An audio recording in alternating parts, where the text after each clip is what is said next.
우리 사도신경으로 신앙 고백하시겠습니다. 나는 전능하신 아버지 하나님 천지의 창조주를 믿습니다. 나는 그의 유일하신 아들 우리 주 예수 그리스도를 믿습니다. 그는 성령으로 잉태되어 동정녀 마리아에게서 나시고 본디오 빌라도에게 고난을 받아 십자가에 못 박혀 죽으시고 장사된 지 사흘 만에 죽은 자 가운데서 다시 살아나셨으며 하늘에 오르시어 전능하신 아버지 하나님 우편에 앉아 계시다가 거기로부터 살아있는 자와 죽은 자를 심판하러 오십니다. 나는 성령을 믿으며 거룩한 공교회와 성도의 교제와 죄를 용서받는 것과 몸의 부활과 영생을 믿습니다. 아멘. 우리 찬송가 289장 찬송 하나님께 드리겠습니다. 289장입니다.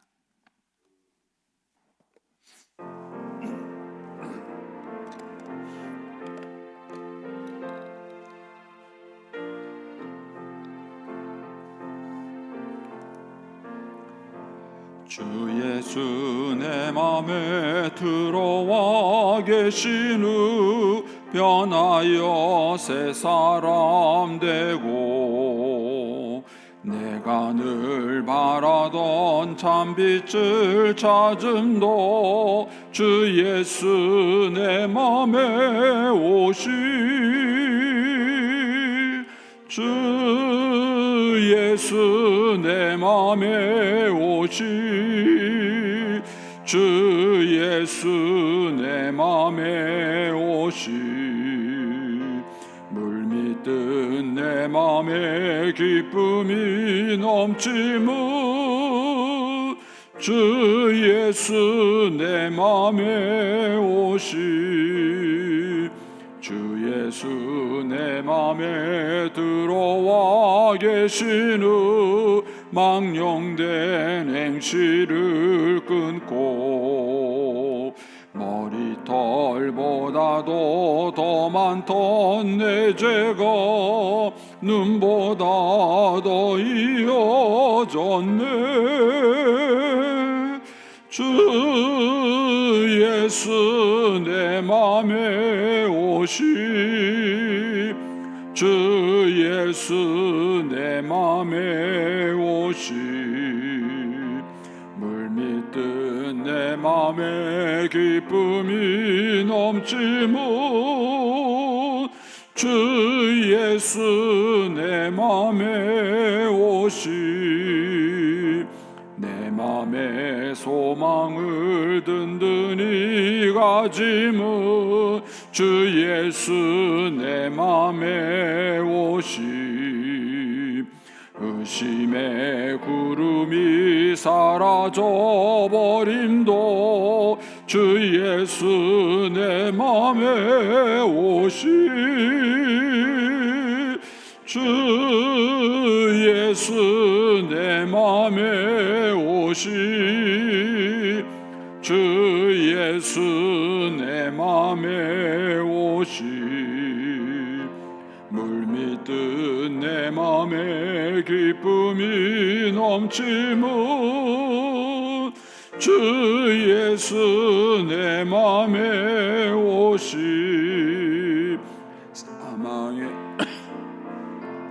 골짜기 가다가 밝은 빛 오련히 비춰 저 멀리 하늘 무난하게 보임도 주 예수 내 맘에 오시 주 예수 내 맘에 오시 주 예수 내 맘에 오시 물밀듯 내 맘에 기쁨이 넘치무 주 예수 내 맘에 오시 내가 저 천성에 올라가 살기는 주 예수 내 맘에 오시 전성에 올라가 주님을 뵈리니 그 기쁨 비길 데 없네. 주 예수 내 맘에 오시, 주 예수 내 맘에 오시. 물밀듯 내 맘에 기쁨이 넘치면 주 예수 내 맘에 오시. 아멘. 기도하겠습니다. 좋으신 아버지 하나님, 은혜를 감사합니다. 지난 간밤에도 저희들을 주님 품 안에서 편히 쉬게 해주시고 또 이 새벽에도 저희들을 주 앞에 불러주심을 감사합니다. 오늘도 저희들에게 새날 주시고 또 생명 주시고 건강 주셨는데 이 한날도 주님과 더불어 동행하게 하시고 주를 기쁘시게 하는 한날 되게 하여 주옵소서. 이 새벽에도 말씀과 기도 가운데 저희들을 만나 주시며 주의 성령으로 충만케 하여 주옵소서. 주님께 1000번째 예물을 올려드립니다. 하나님 아버지, 믿음으로 순종으로 감사로 드리는 예물을 주님께서 기뻐 받으시며 약속하신 하늘의 복과 땅의 복으로 충만하게 채워 주옵소서. 주의 은혜로 종의 가정들을 형통케 해주시며 그 자녀들을 축복하여 주시옵소서. 예수님의 이름으로 축복하며 기도하옵나이다. 아멘. 오늘 아침 말씀은 출애굽기 23장 1절에서 13절까지 말씀입니다. 출애굽기 23장 1절에서 13절까지 말씀입니다. 우리 같이 한 목소리로 봉독하겠습니다. 너는 거짓된 풍설을 퍼뜨리지 말며 악인과 연합하여 위증하는 증인이 되지 말며 다수를 따라 악을 행하지 말며 송사의 다수를 따라 부당한 증언을 하지 말며 가난한 자의 송사라고 해서 편벽되이 두둔하지 말지니라. 내가 만일 내 원수의 길 잃은 소나 나귀를 보거든 반드시 그 사람에게로 돌릴지며 내가 만일 너를 미워하는 자의 나귀가 짐을 싣고 엎드러짐을 보거든 그것을 버려두지 말고 그것을 도와 그 짐을 부릴지니라. 너는 가난한 자의 송사라고 정의를 굽게 하지 말며 거짓 일을 멀리하며 무죄한 자와 의로운 자를 죽이지 말라. 나는 악인을 의롭다 하지 않겠노라. 너는 뇌물을 받지 말라. 뇌물은 밝은 자의 눈을 어둡게 하고 의로운 자의 말을 굳게 하느니라. 너는 이방 나그네를 압제하지 말라. 너희가 애굽 땅에서 나그네 되었은즉 나그네의 사정을 아느니라. 너는 6해 동안은 너희 땅에 파종하여 그 소산을 거두고 7째에는 갈지 말고 묵혀두어서 내 백성의 가난한 자들이 먹게 하라. 그 남은 것은 들짐승이 먹으리라. 내 포도원과 감람원도 그리할지니라. 너는 6해 동안에 내 일을 하고 7째 날에는 쉬라. 내 소와 나귀가 쉴 것이며 내 요정의 자식과 나그네가 숨을 돌리리라. 내가 내게 이른 모든 일을 삼가 지키고 다른 신들의 이름을 부르지도 말며 내 입에서 들리게도 하지 말지니라. 아멘. 이 새벽에도 주의 은혜와 축복이 함께 하시기를 축원합니다. 하나님께서 이제 이스라엘 백성들을 출애굽시키고 난 다음에 그들을 통해서 하나님이 꿈꾸시는 세상을 만들고 싶으셨습니다. 물론 하나님께서 꿈꾸시는 세상은 이 땅에서 완성되는 것은 아닙니다. 우리가 가는 천국에 가서 궁극적으로 완성을 하지만 이제 그렇지만 하나님께서 꿈꾸는 세상이 어떤 세상인지를 이 땅에서 하나의 어떤 모델처럼 이렇게 보여주기를 하나님께서 원하셨습니다. 그래서 이제 그 대표로 뽑은 것이 이스라엘 백성이에요. 그래서 이스라엘 백성들을 통해서 하나님이 제사장 나라를 꿈꾸기를 원하신 것이죠. 이것이 이제 신약 성경에 와서는 그게 이제 하나님의 나라, 천국이 되는 거예요. 그래서 예수님께서 사역을 시작하실 때 제일 먼저 얘기하신 것이 회개하라, 천국이 가까이 왔느니라, 이 얘기를 하신 겁니다. 그래서 이제 그 제사장 나라를 통해서 하나님의 거룩한 백성들이 어떤 모습을 살아가느냐 하는 것을 보여주기 위해서 주신 것이 이 율법입니다. 그래서 율법의 핵심은 하나님 사랑, 이웃사랑입니다. 우리가 잘 아는 것처럼 하느님 사랑, 이웃사랑이에요. 그 하느님 사랑과 이웃사랑을 풀어서 설명한 것이 십계명입니다. 그리고 그 십계명을 더 풀어서 설명한 것이 우리가 지금 오늘 보고 있는 율법에 대한 말씀입니다. 그래서 이제 이 말씀을 묵상할 때 궁극적으로 하나님을 사랑하고 이웃을 사랑하는 방법으로서 이 말씀을 묵상을 하셔야 됩니다. 우리가 이제 이렇게 자녀들을 키울 때 보면은 그러니까 사랑한다는 게 뭔가를 부모들도 모를 때가 많아요. 그러니까 우리 부모님들이 본능을 가지고, 부모로서의 본능이 있죠. 그 본능을 가지고 자녀를 사랑하는 것이 옳은 줄 아는데 그렇지 않습니다. 부모들이 자녀를 본능적으로 사랑할 때 자녀를 잘못 기르는 겁니다. 그래서 부모도 사실은 배워야 돼요. 근데 우리가 부모가 된다는 것을 배운다는 사실을 모릅니다. 제가 이제 아이를 이렇게 셋을 키웠잖아요. 셋을 키웠는데 여성과 남성이 다르죠. 남성은 좀 객관적으로 생각하는, 논리적으로 생각하는 경향이 있다면은 여성은 훨씬 더 감성적으로 또 개인적으로 생각을 합니다. 그래서 이제 아이를 셋 키울 때 이제 제가 제 아내를 이렇게 보니까 큰 애는 항상 커요. 작은 애는 항상 어려요. 예를 들어서 큰 애가 3살 때 엄마가 했던 행동이 있어요. 그것과 작은 애가 3살이 됐을 때 행동이 똑같을까요? 관찰 안 해볼지 모르시죠. 여러분들이 애 키우는 모습을 이렇게 다 영상으로 떠가지고 관찰을 해놓으면요, 이게 차이가 나는 걸 알 수 있어요. 예를 들어서 큰 애가 이제 3살 때는 이건 너 이제 혼자 할 수 있잖아, 네가 해, 이렇게 가르쳤어요. 그런데 저희 집은 세 명이 있으니까 막내가, 셋째가 3살 됐을 때는요, 그거 엄마가 다 해줘요. 엄마가 다 해줍니다. 왜냐하면은 큰 애에 비하면은요, 똑같은 3살이 됐는데도 얘는 여전히 어린 거예요. 여전히 어립니다. 큰 애는요, 항상 커 보여요. 항상 커 보여요. 그래서 큰 애들의 공통점이 뭐냐면 사랑이 빈약합니다. 큰 애들의 공통점이 사랑이 메말라 있어요. 왜냐하면 풍성한 사랑을 못 받아요. 반면에 막내는 어떻게 할까요? 너무 많은 사랑을 받아서 버릇이 없어요. 막내들은. 그러니까 셋을 한꺼번에 놓고 볼 때는 큰 애는 항상 커 보이고 작은 애는 항상 작아 보여요. 근데 중요한 것은 3살 때 뭘 해야 되느냐는 거예요. 4살 때 뭘 해야 되느냐는 거예요. 그러면은 3살 때 했던 아이를, 첫째 아이가 3살 때 했던 행동을 막내도 3살 때 그렇게 해야 돼요. 그렇게 건강하게 크는 거예요.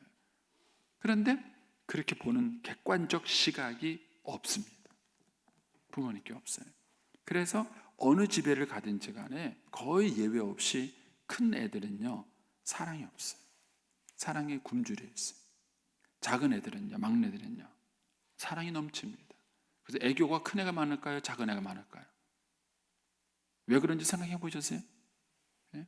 그러면 애교는 작은 애들이 많아요. 왜요? 늘 사랑을 받고 컸기 때문에 그래요. 부모들이 이걸 배우지 않으면 실수하는 거예요. 이 아이가 몇 살 때, 어떨 때 자기 행동을 좀 객관적으로 보고, 내가 3살 때 큰 애한테 요구했던 것을 3살 때 막내한테도 똑같이 요구하는가, 그걸 똑같이 훈련시키는가, 이 생각을 하지 않으면 반드시 편애를 하게 되는 거예요. 그렇지 않으면은 아예 큰 애라 그래서 과도하게 큰 애, 특히 큰 아들한테 과도하게 편애를 하는 경우가 있어요.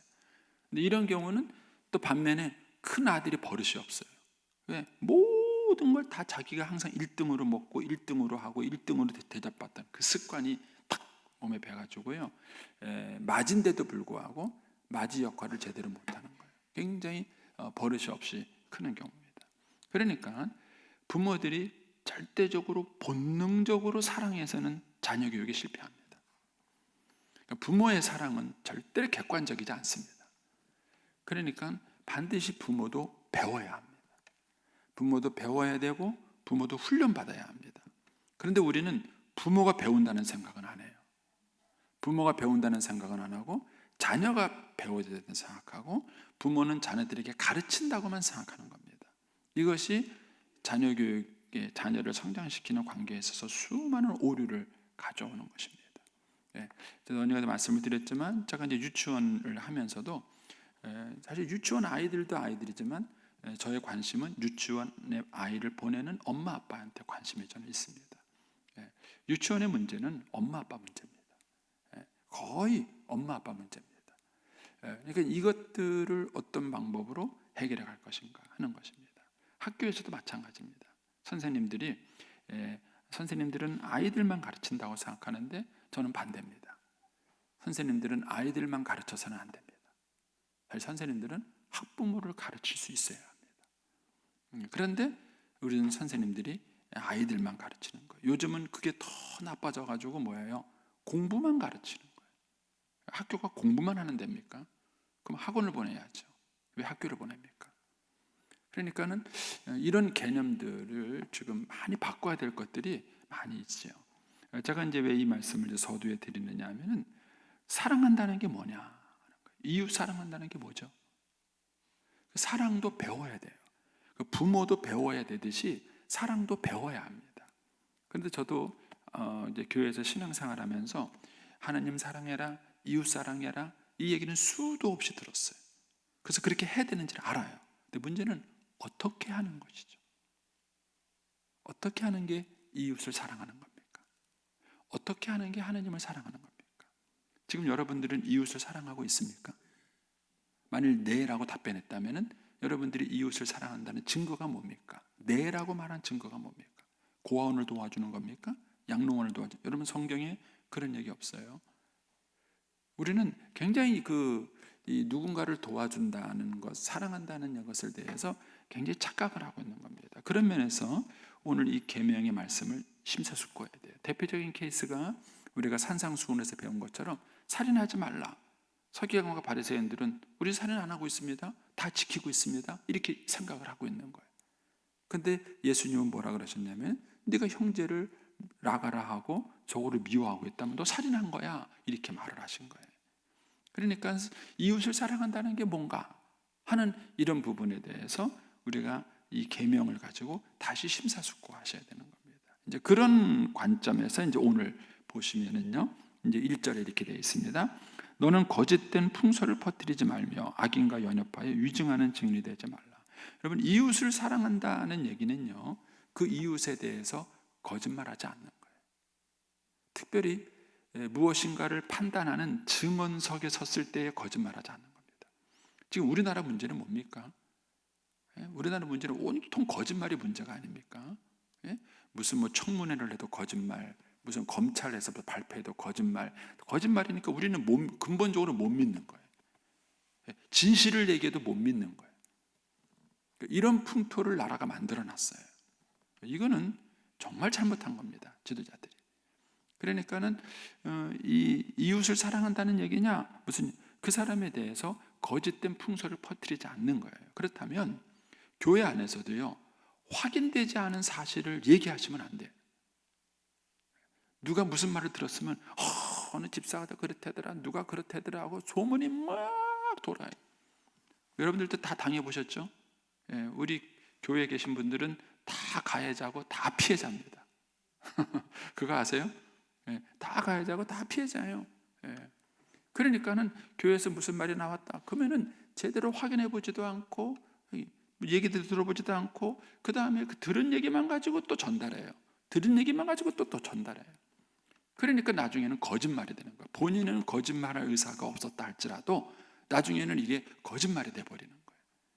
그래서 교회 안에서 가장 많이 입는 상처 중에 하나가 뭐냐면 말 때문에 입는 상처예요. 이거 없애기 전에는 교회가 성숙한 게 아닙니다. 교회가 성숙한 게 아니고 그 다음에 교회가 믿음이 성장한 게 아니에요. 그러니까 교회 공동체가 성장했다는 것, 믿음이 성장했다는 얘기는 이런 말이 안 돌아야 돼요. 권사님들이 다른 게 뭐예요?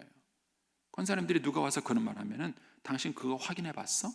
그 사실 확인해 본 거야? 본인한테 물어봤어? 이렇게 확인해 보고 아니면은 말하시면 안 돼. 들은 말만 가지고 전달하면 안 돼 하고 가르쳐야죠. 그런데 그 얘기를 듣고 또 얘기를 해요. 또 자기도 확인해 보지도 않고 또 그 얘기를 하는 거예요.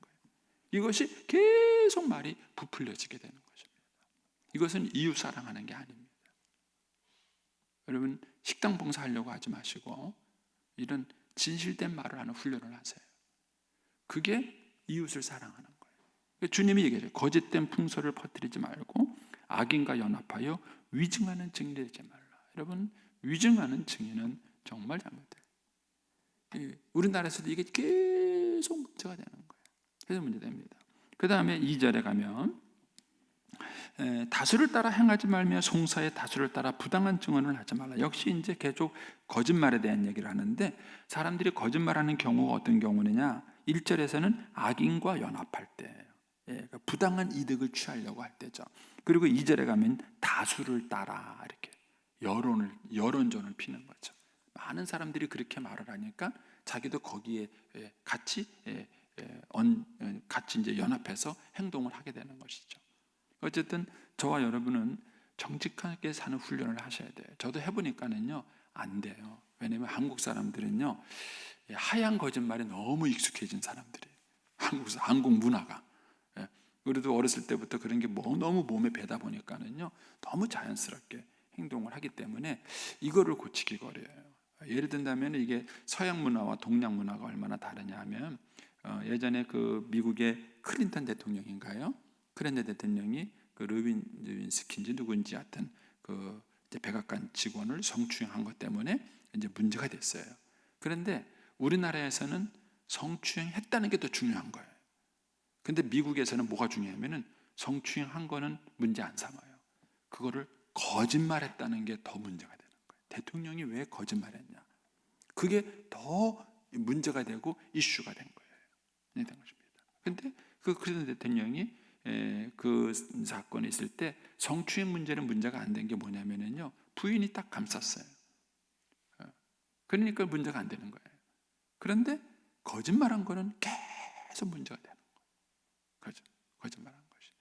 그런데 이것이 이제 문화의 차이인 거예요. 그래서 우리 예수 믿는 사람들이 이웃을 사랑한다는 것은 뭐냐? 그거는 우리가 정직하게 말하는 훈련, 사실을 사실대로 확인하는 훈련을 하는 거예요. 그러니까는 사실이 아닌 것은 말하지 않는 훈련을 하시는 거예요. 그것이 우리가 이제 이웃을 사랑하고 이웃을 배려해주는 그런 이제 근거가 되는 것이죠. 그리고 이제 3절에 가서 가난한 자의 송사라고 해서 편법되이 두둔하지 말라. 가난한 것이 항상 옳은 게 아니고요, 약한 것이 항상 옳은 게 아닙니다. 그런데 우리는 약자 편을 들어주는 것이 정의인 줄 알아요. 성경은 그렇게 말하지 않습니다. 이걸 이제 여러분들이 이렇게 말하면은 좀 이제 어려우실 것 같고요. 쉽게 생각하면요, 형하고 동생이 싸웠을 때 여러분들은 누구 편 듭니까? 누구 편 들죠? 제 질문이 틀린 겁니다. 형 편도 동생 편도 들면 안 됩니다. 공정하셔야 합니다. 여러분 누구 편 들으시죠? 동생 편 들잖아요. 야, 네가 형이 돼가지고 좀 양보해야 될 거 아니냐? 네가 형이 돼서. 형은 분한 거예요. 형은 분한 거예요. 요새 그 금쪽이라는 프로그램이 있어요. 뭐 금쪽인가 하여튼 뭐 그런 프로그램이 있는데, 거기 제가 한 장면에 뭘 봤냐면은, 오빠가 이제 그 위에가 오빠고 밑에 여동생이에요. 근데 이 여동생이 아주 너무 똑똑해요. 예를 들어서 이제 엄마가 젓가락질을 이제 그 잘 안 하려 그래요, 오빠가. 왜 젓가락질 못 하느냐, 젓가락질을 해라 이렇게 말하니까는요, 바로 그 앞에서 밥을 먹으면서 동생은 엄마 나 젓가락질 잘해 이렇게. 근데 그걸 엄마가 눈치 못 채더라고요. 요 녀석이 오빠를 무시하고 있구나 하는 걸 눈치를 못 채시더라고요. 그래가지고 이제 그 아이를 관찰하기 위해서 방마다 카메라를 달았잖아요. 달았는데 이제 엄마는 거실에서 무슨 일을 하고 있었고, 이제 방에서 둘이 놀고 있는데 오빠가 블록을 이만큼 싸놨어요. 근데 여동생이 지나가다 발로 퍽 차는 거예요. 그래서 블록을 쓰러뜨렸어요. 그래서 오빠가 당연히 화가 나죠. 그러니까 이제 오빠가 동생을 때렸어요. 야, 그러지 마 하고 그냥 확 밀쳤어요. 그 넘어졌어요. 여동생이 넘어지니까 바로 울면서 이제 거실에 가서 엄마 오빠가 때렸죠 이러는 거예요. 그러니까 엄마는 거실에서 뭐만 봤냐면은 여동생이 맞고 우는 것만 본 거예요. 그러니까 들어가서 뭐라고 얘기하냐면은 너 왜 동생을 때리는 거야? 이렇게 말한 거예요. 왜 때리는지 묻질 않더라고요. 너 동생을 왜 때렸어? 물어야 되는데 묻지는 않고 너 왜 동생을 때리는 거야? 이렇게 말. 그러니까 큰애는 억울하죠. 그러니까 나중에 이제 그 애하고 금쪽이하고 대화하는 시간이 있어요. 인형하고 이제 심리적인 대화라는 시간이 있는데, 그 아이가 그래요. 엄마도 믿고 아빠도 믿고 동생도 미워 이렇게 말을 해요. 왜 그렇게 키웠죠? 엄마가 잘못한 거예요. 엄마가 잘못한 거예요. 공정하지 않아서 그런 겁니다. 그러니까는 가난한 자의 송사라고 옳은 게 아니에요. 동생의 얘기라고 옳은 게 아니라고요. 그런 것들을 관계를 잘 판단해서 공의롭게 판단해요. 결국 그것이 가난한 자를 위한 것이고 동생을 위한 거예요. 동생도 어렸을 때부터 자꾸 그런 상황이 자꾸 크니까 오빠를 얘가 존경하지 않아요. 오빠를 우습게 알더라고요. 엄마가 자꾸 자기 편을 들어주니까 얘가 오빠를 우습게 알고 자꾸 오빠한테 약을 올리더라고요. 그런 식으로 그 아이가 크면 사회생활이 곤란해지는 거예요. 그러니까는 부모님들이 자녀를 키울 때 그런 부분에 대해서 공정하게 하는 게 자식을 사랑하는 거예요. 자식을 사랑. 그런데 그걸 공정하지 않게 하면은 이제 문제가 되는 것이죠. 이 원리가 이겁니다. 그래서 3절을 가난한 자의 송사라고만 읽으시면 여러분들이 이 계명의 본 뜻을 모르시는 거예요. 그러니까 이 계명 속에 담긴 원리가 뭔가, 그 의도가 뭔가를 여러분들이 묵상을 하셔야 되는 거예요. 결국 이것은 이제 우리가 이웃을 사랑하는 법이 뭔가, 다른 사람을 사랑하는 법이 뭔가를 이제 하나님께서 이 계명을 통해서 안내를 해주시는 거죠. 자, 이제 4절도 가보서 보시면, 내가 만일 내 원수의 길을 잃은 소나 나귀를 보거든 반드시 그 사람에게로 돌릴지라. 원수가 원수의 소인데 그 소가 아마 꽃비가 풀려가지고 이제 어디 막 돌아다니고 있어요. 그걸 봤어요. 그런데 에이씨 꼴 쌤통이다. 그러고는 이제 모른 척하고 지나간다는 거죠. 뭐 이건 내가 해를 끼친 건 아니에요. 내가 뭐 꽃비를 풀러서 놓은 것도 아니고 뭐 한 건 아니에요. 그런데 주님은 그거 잘못된 거다 이렇게 말씀하시는 거예요. 그거 잘못된 거다. 그러니까 우리가 어떤 일을 대할 때 우리의 감정이 기준이 돼서는 안 되는 거예요. 내 감정, 원수는 미운 사람이잖아요. 그걸 기준으로 따라 하지 말고요. 하나님의 말씀을 따라 하래. 그런 사람에게 뭐라고요? 반드시라는 말이 들어갔어요. 반드시 그 사람에게 찾아줘라, 돌려줘라. 그러니까 그 사람의 입장이 돼서 해주라는 거예요. 그렇게 하실 수 있겠어요? 그렇게 하셔야 돼요. 그리고 5절에 가면 내가 만일 너를 미워하는 자의 나귀가 짐을 싣고 가다가 엎드러졌어요. 근데 이제 4절하고 다른 것은 4절은 내 원수니까 내가 미워하는 거예요. 그런데 5절은 너를 미워하는 자니까 그 사람이 나를 미워하는 거예요. 다르죠? 내가 미워하는 경우와 그 사람이 나를 미워하는 경우, 어떤 경우든 간에 불편한 관계예요. 내가 그 사람을 미워했던 그 사람이 나를 미워하는 일을 당했건 어쨌든 불편한 거예요. 그런데 그 감정대로 행동해서는 안 된다는 거예요. 그게 이웃사랑이 아니라는 거예요. 그러지 말고 그 사람이 짐을 싣고 가다가 넘어졌어요. 누군가의 도움이 필요로 해요. 그럼 어떻게 해요? 도와주라는 거예요. 그걸 도와주라는 거예요. 그게 이웃사랑이다 하는 겁니다. 그렇게 하실 수 있겠나요? 그러니까는 그런 내가 미워하는 사람, 이런 감정적 행동을 하지 말고 정말 그 사람이 도움이 필요로 하는 사람이라면 그 도움을 채워주는 그런 일을 하는 것이 이웃을 사랑하는 것이다. 이렇게 얘기를 해요. 근데 이것만 곰곰이 생각해봐도요, 우리가 참 부부도 재밌잖아요. 부부 싸움하고 나면은 남편 밥 차려주세요, 안 차려주세요? 네? 차려줍니까? 오늘 요 4절 5절 말씀대로라면은요, 부부 싸움 하시고 밥을 차려주는 게 사랑이에요. 어려우세요? 여러분 가만히 생각해 보세요. 하나님께서 뭘 원하시는가? 부부 싸움을 했어도 싸웠으니까 그거는 당연히 할 도리는 해야죠. 밥은 차려주셔야죠. 어떤 남편은요, 부부 싸움 했다고 봉급도 안 갖다 준대요. 참, 어떻게 그러고 사나 모르겠어요. 그러면 부부 싸움을 했어도 아내한테 줄 건 줘야죠. 줄 건 줘야죠. 여기에 지금 그 얘기를 하시는 거예요. 여러분 그런 관점에서 이 4절 5절을 한번 가만히 묵상을 한번 해보세요. 그래서 주님께서 무슨 얘기를 하고 계시는 건가?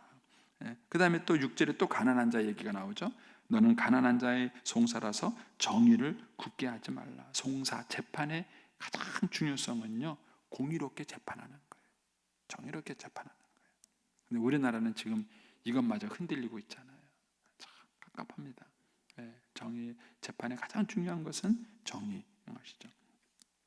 7절에 가서 거짓을 멀리하며 무죄한 자와 의로운 자를 죽이지 말라. 나는 악인을 의롭다 하지 않겠다. 공의로운 잘못된 건 잘못된 것이죠. 자, 이제 8절에 가서 너는 뇌물을 받지 말라. 뇌물은 밝은 자의 눈을 어둡게 하고 의로운 자의 말을 굳게 하는 게 뇌물이 갖고 있는 힘이에요. 영향력입니다. 그래서 혹시 여러분들이 이런 자리에 있으시면 뇌물을 받으시면 안 돼요. 그러니까는 우리가 어렸을 때부터 생각해 보세요. 우리가 5살 때부터 이런 성경 이야기를 계속 우리 아이들이 듣고 20살까지 들었다고 쳐요.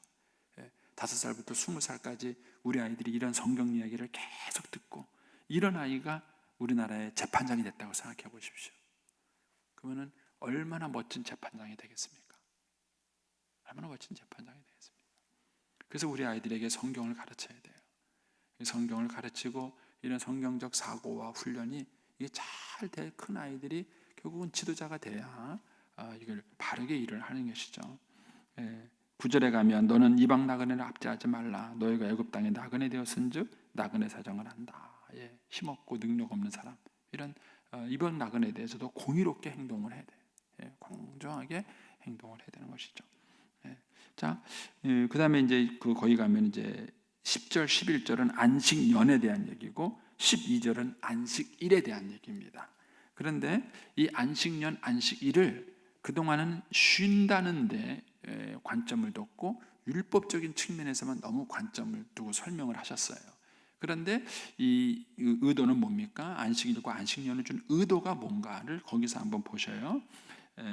뭡니까? 6, 10절에 너는 6해 동안은 너의 땅에 파종하여 그 소찬을 거두고 7째에는 갈지 말고 묵혀두어서 내 백성의 가난한 자들이 먹게 하라. 그 남은 것은 들짐승이 먹으리라. 내 포도원과 감람나무도 그리할지라. 여러분 아시죠? 농사 짓다가 그 땅을 그냥 1년 묵혀두면은요, 거기서 그냥 만약에 거기다가 포도를 심었다, 배나무를 심었다, 그냥 묵혀둬도 나와요. 제대로 된 게 안 나와서 그렇지 그 열매는 게 나옵니다. 그럼 어쨌든 그거는 땅이 없는 가난한 자들에게 먹을 수 있고, 어쨌든 먹을 수 있고, 그다음에 들어가는 들짐승이라도 먹을 수 있다는 거예요. 여러분 성경에서는요, 이렇게 자연과 더불어 살아가고요, 이런 동물과 더불어서 살아가는 인간성을 얘기하고 있어요.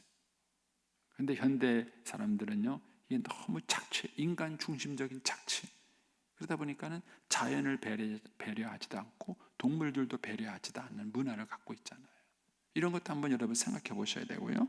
12절에 가면은 이런 얘기하죠.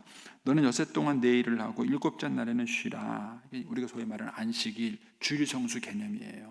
근데 여기 한번 잘 보세요. 주일 성수 개념이 뭐라고 되어 있느냐 하면은 너는 6해 동안에 내 일을 하고 7째 날에는 쉬라. 내 소와 나귀가 쉴 것이며 내 여종의 자식과 나그네가 숨을 돌리리라. 그래서 이 숨을 돌린다라는 얘기가 우리말 성경에서는 새 힘을 얻게 될 것이다.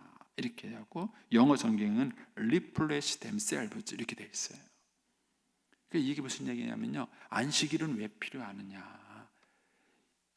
이 뭡니까? 이렇게 일하는 일꾼들에게 쉬는 시간을 주는 거예요. 제가 지난번에 말씀드렸지만 우리나라 주일 성수는 잘못된 게 사장님은 신자라고요, 교회 나와요. 직원들을 일 시키고 나온다니까요. 이거는 성경적 주일 성수 개념이 아니에요. 성경에서는 이 주일 성수를 왜 만들어줬느냐? 가난하고 힘들고 어려운 종업원들에게 쉬게 하라고 이걸 만들어준 거예요. 그날이 있어야 이 종들이 쉰다, 이런 개념이에요. 여러분들이 이런 율법적 이런 개념들 한번 묵상해서 우리가 이웃을 사랑한다는 게 뭔지, 우리가 이제 예수 믿는 사람으로서 이웃을 내 몸처럼 사랑한다는 게 뭔지를 한번 이 말씀을 가지고 여러분들이 한번 깊이 묵상을 다시 한번 해보시기 바랍니다. 그래서 중요한 것은 사랑이라는 게 뭐냐, 사랑이 어떻게 하는 것이 사랑이냐, 이것을 성경은 굉장히 실제적으로 가르쳐주고 있어요. 그리고 여기서 말하는 것은 단순한 행위 문제가 아니라 원리 문제를 얘기하고 있는 겁니다. 그래서 여러분들이 이 말씀을 한번 곰곰이 묵상하면은 저보다 여러분들이 더 많이 묵상하실지도 몰라요. 왜냐하면 현장에서 저보다 더 많이 부딪히시니까 여러분들이 훨씬 더 많은 것들을 묵상하실 수 있습니다. 그래서 한번 깊이 묵상하셔서 하나님이 하나님을 사랑하라 그랬는데 어떻게 하나님을 사랑하는 건가? 이웃을 사랑하라. 근데 어떻게 하는 것이 이웃을 사랑하는 건가? 구체적으로 그게 뭔가? 나는 오늘 이웃을 사랑하고 있는가? 이런 것들을 한번 깊이 한번 생각하면서 오늘 말씀에 비춰보시면 하나님의 말씀이 얼마나 실제적이고 또 우리를 바르게 인도하시는가 하는 것들을 보게 될 것입니다. 여러분 오늘 한 날도 주님과 더불어 동행하시기를 축복합니다. 기도하겠습니다.